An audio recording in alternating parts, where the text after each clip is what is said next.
బడి తెరిచాక బెన్సన్తో ఆడుకోవడానికి పిల్లలకు ఇక తీరిక లేదు. బడి నుంచి రాగానే పాఠాలు చదవడం, లెక్కలు చేసుకోవడంతో సమయం గడిచిపోయేది. వాళ్ళ మాతృభాష అయిన ఇడో భాషలో కాక ఇంగ్లీష్లో మాట్లాడడం అలవాటు చేసుకుంటున్నారు. ఎందుకంటే బ్రిటిష్ ప్రభుత్వం నైజీరియాను పరిపాలించినప్పటి నుంచి ఇంగ్లీష్ భాష అధికార భాషగా ఉండేది.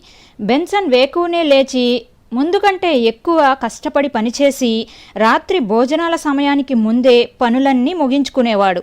ఎందుకంటే రాత్రి భోజనాలయ్యాక పిల్లలందరూ పుస్తకాలు ముందేసుకుని కూర్చునేవారు. బెన్సన్ వాళ్లతో కలిసి వాకిట్లో కూర్చుని వాళ్ళు చదువుకుంటున్నప్పుడు శ్రద్ధగా వినేవాడు.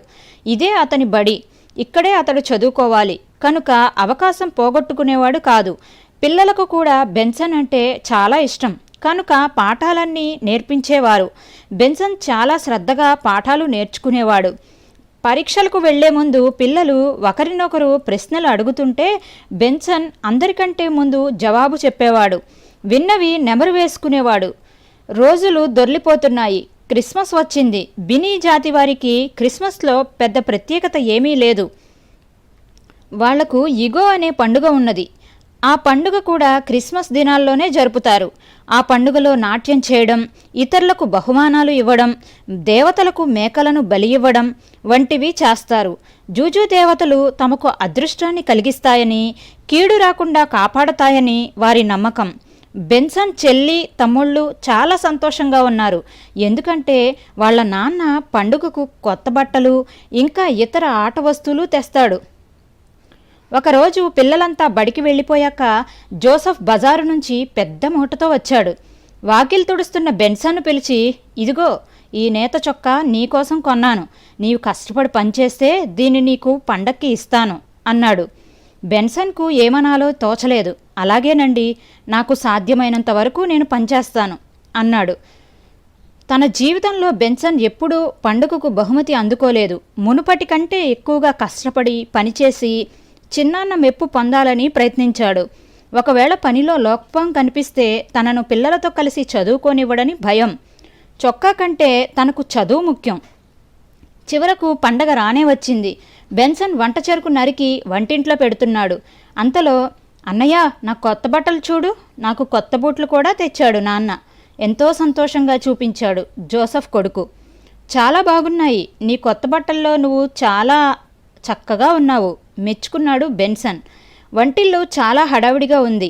రకరకాల వంటలు వండుతున్నారు. చుట్టాలు వస్తున్నారు. ఇల్లంతా సందడిగా ఉంది. బెన్సన్కు పనితో ఊపిరాడడం లేదు. ఇంతలో జోసెఫ్ వచ్చాడు. బెన్సన్, నిన్న పొలం వెళ్ళాను. చాలా కలుపు మొక్కలున్నాయి. అసలు ఈపాటికే కలుపు తీయడం ముగించాలి. ఏం చేస్తున్నావు ఇన్నాళ్ళు నువ్వు అని అడిగాడు. క్షమించండి, పండుగ మూలంగా ఇంట్లో పని ఎక్కువయ్యింది. రేపటి నుంచి పొలం పని మొదలు పెడతాను వినయంగా అన్నాడు బెన్సన్. నీవు పని మానేసి పిల్లలతో కలిసి చదువుకుంటూ సమయం వృధా చేస్తున్నావు. నీకోసం కొన్న కొత్త చొక్కా నేను ఇవ్వదలుచుకోలేదు అని కరుకుగా అనేసి వెళ్ళిపోయాడు జోసెఫ్.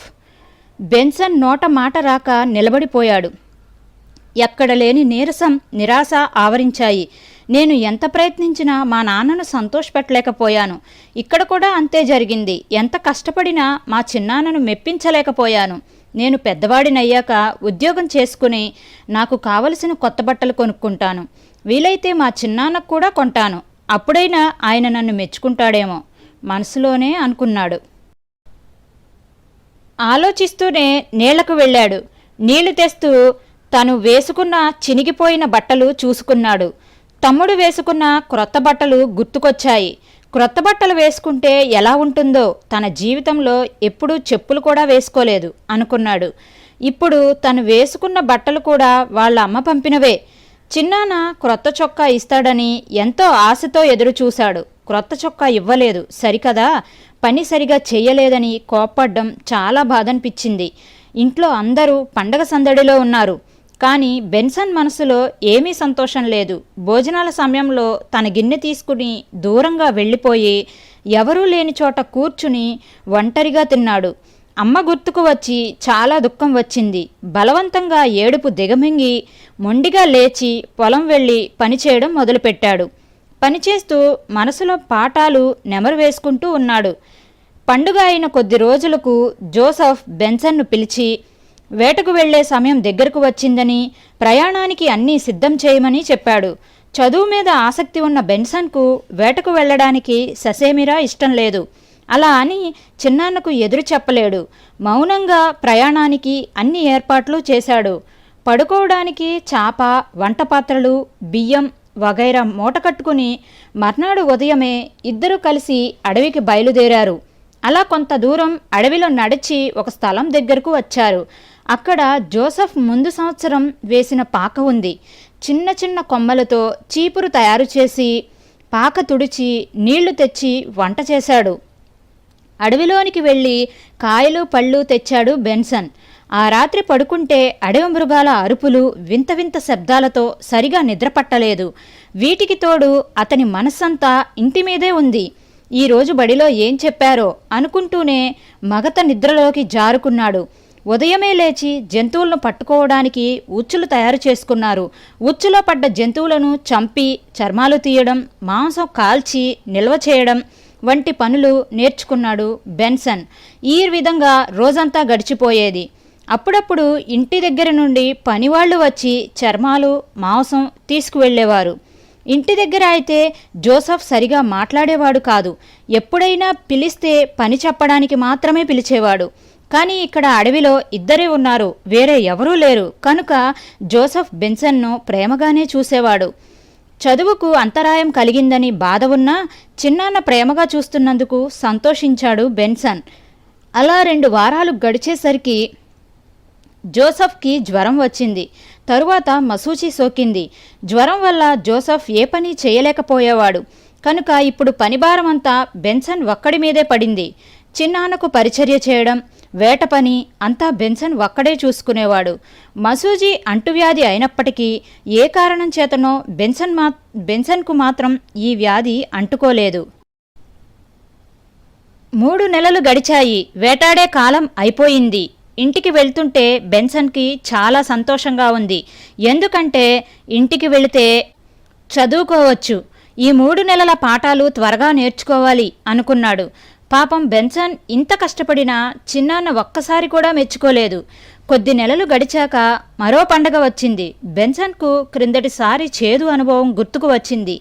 ఇంటి పని, పొలం పని ఎక్కువయ్యింది. ఈసారి కిందటిసారి కన్నా ఎక్కువ పనిచేశాడు. కనుక తప్పకుండా చిన్నాన్న కొత్త చొక్కా ఇస్తాడు అనుకుని ఆశపడ్డాడు. కానీ జోసెఫ్ అతని ఆశంతా నిరాశ చేసేశాడు. ఈసారి మరో తప్పు చూపించి ఆ సాకుతో కొత్త చొక్కా ఇవ్వలేదు. తన పిల్లలకు మాత్రం దండిగా బహుమతులు తెచ్చాడు. చివరకు బెన్సన్ తన కళ్ళతో మరెప్పుడూ ఆ కొత్త చొక్కాని చూడలేదు.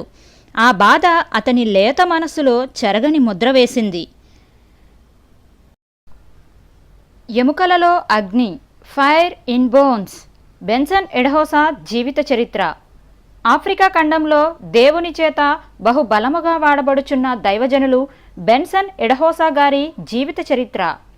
రచన రూతెన్నా గేర్లక్ గారు. తెలుగు అనువాదం సహోదరి విజయశ్రీ గారు. ఈ పుస్తకాన్ని ముద్రించిన వారు brother P Raju garu, Sharon Christian book centre, Cheedilapora, Ramaraopeta, Kakinada, Andhra Pradesh.